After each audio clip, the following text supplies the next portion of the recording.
আসামিদের নাম শেখ হাসিনা, আসাদুজ্জামান খান কামাল, চৌধুরী আব্দুল আল মামুন। অভিযোগের বিবরণ: 2024 সালে সরকারি চাকরিতে কোটা প্রদার যৌক্তিক সংস্কারের দাবিতে আন্দোলন চলাকালে 14 জুলাই 2024 তারিখ গণভবনে তৎকালীন প্রধানমন্ত্রী, আওয়ামী লীগ সভাপতি, 14 দলীয় জোট প্রধান আসামি শেখ হাসিনা সংবাদ সম্মেলনের আয়োজন করেন। উক্ত সংবাদ সম্মেলনে তিনি শিক্ষার্থীদের যৌক্তিক কোটা সংস্কার দাবি প্রসঙ্গে অবজ্ঞাসূচক এবং হিংসাত্মক বক্তব্য প্রদান করেন। বিশেষত আন্দোলন দমনের উদ্দেশ্যে তিনি সাধারণ শিক্ষার্থীদের রাজাকারের বাচ্চা, রাজাকারের নাতিপুতি বলে গালি দেওয়ার মাধ্যমে প্রকারান্তরে নিরীহ নিরস্ত্র আন্দোলনকারী ছাত্র জনতাকে রাজাকারের সাহেবে আখ্যায়িত করে তাদের নির্মূলের প্ররোচনা দেন। শেখ হাসিনার উপরোক্ত উস্কানিমূলক ও হিংসাত্মক বক্তব্যের প্রেক্ষিতে ছাত্রলীগের সশস্ত্র সন্ত্রাসীরা ঢাকা বিশ্ববিদ্যালয় এলাকায় শান্তিপূর্ণ আন্দোলনকারীদের শিক্ষার্থীদের উপর হামলা চালায়। সেই সময়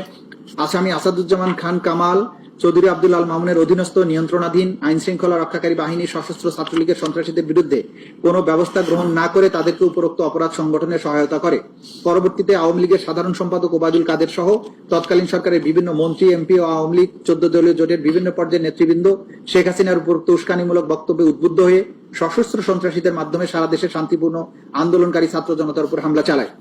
শেখ হাসিনার উপরোক্ত উস্কানিমূলক বক্তব্যের প্রেক্ষিতে তৎকালীন সরকারের স্বরাষ্ট্রমন্ত্রী আসাদুজ্জামান খান কামাল, তৎকালীন আইজিপি চৌধুরী আব্দুল আল মামুন তাদের অধীনস্থ আইন শৃঙ্খলা বাহিনীর সদস্যদের নিরীহ নিরস্ত্র আন্দোলনকারীদের উপর সশস্ত্র আক্রমণ চালানোর নির্দেশনা প্রদান করেন। এই সকল সশস্ত্র আক্রমণের ধারাবাহিকতায় 5 আগস্ট 2024 পর্যন্ত সারা দেশে 1.5 সহস্রাধিক মানুষকে হত্যা করা হয়, 25 সহস্রাধিক মানুষকে গুরুতর জখম করা হয়। এই আক্রমণে অনেকে স্থায়ীভাবে অঙ্গহানি এবং অন্ধত্ব বরণ করা সহ চিরতরে পঙ্গু হয়ে যায়। আসামি শেখ হাসিনার উক্ত উস্কানিমূলক বক্তব্যে উদ্বুদ্ধ হয়ে আসামি আসাদুজ্জামান খান কামাল, চৌধুরী আব্দুল আল মামুনের সুযোগ করে দেওয়ার মতে তাদের অধীনস্থ নিয়ন্ত্রণাধীন আওয়ামী লীগ ও 14 দলীয় দলের সশস্ত্র ক্যাডার বাহিনী, আইন শৃঙ্খলা বাহিনী বিভিন্ন হাসপাতালে গিয়ে আহতদের চিকিৎসা গ্রহণে, ডাক্তারদের চিকিৎসা প্রদানে বাধা প্রদান, নিহতদের সুরতহাল পোস্টমর্টেম করতে কিংবা রিপোর্টে মৃত্যুর সঠিক কারণ উল্লেখ করতে বাধা প্রদান করে, নিহতদের মৃত্যুর সনদে সঠিক কারণ লিখতে প্রতিবন্ধকতা সৃষ্টি করে, ভিন্ন কারণ লিখতে বাধ্য করে, নিহতদের জানাজা এবং কবরস্থ করতে বাধা দেয়, নিহতদের স্বজনের কাছে মৃতদেহ হস্তান্তর না করে বেওয়ারিশ লাশ হিসাবে গণকবরে দাফন করা, লাশ গুম করার উদ্দেশ্যে আগুন দিয়ে পুড়িয়ে দেওয়ার মাধ্যমে অমানবিক আচরণ বা আদার ইনহিউম্যান অ্যাক্টস করার অপরাধ সমূহ সংগঠন করে। মানে আদার ইনহিউম্যান অ্যাক্টস বলছে যে এই লাশ পুড়িয়ে দেওয়া, জানাজা করতে না দেয়া, দাফন করতে না দেয়া, এগুলো আদার ইনহিউম্যান অ্যাক্টস যেগুলো আন্তর্জাতিক আইনে সংজ্ঞায়িত, রোম স্ট্যাটিউটে সংজ্ঞায়িত, সেগুলো তারা সংগঠন করেছে।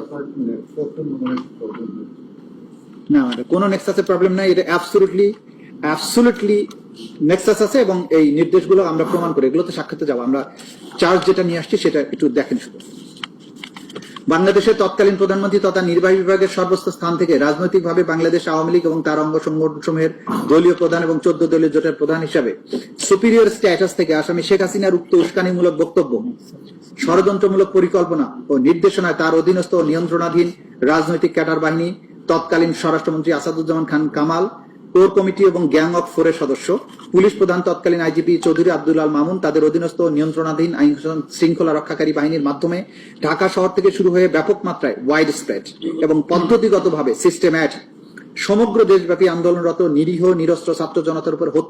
হত্যার চেষ্টা, নির্যাতন এবং অমানবিক আচরণ সহ মানবতা বিরোধী অপরাধ পরিচালিত হয়। উল্লেখিত আক্রমণ সহ অপরাধ আসামিদের জ্ঞাতসারে পরিচালিত হয়। এহেন কাজের মাধ্যমে আসামিগণ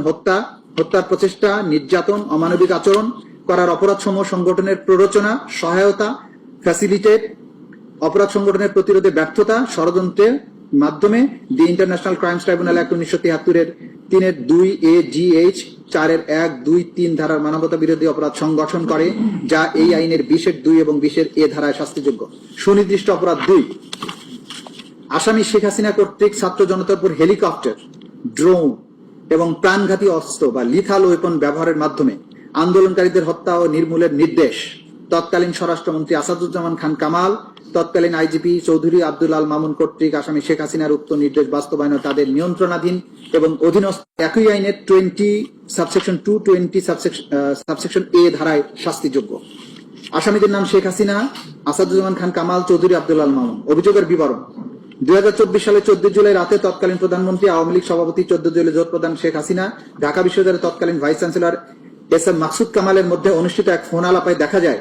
আসামি শেখ হাসিনা ক্ষমতার শীর্ষে থেকে রাষ্ট্রের প্রধান নির্বাহী পদে থেকে কোটা সংস্কারের দাবিতে দেশব্যাপী চলমান বৈষম্য বিরোধী তা শান্তিপূর্ণ শেখ হাসিনার আন্দোলন বাংলাদেশ ব্যাপী আন্দোলনরত নিরীহ নিরস্ত্র ছাত্র জনতার উপর প্রাণঘাতী অস্ত্র, লিথাল ওয়েপন, হেলিকপ্টার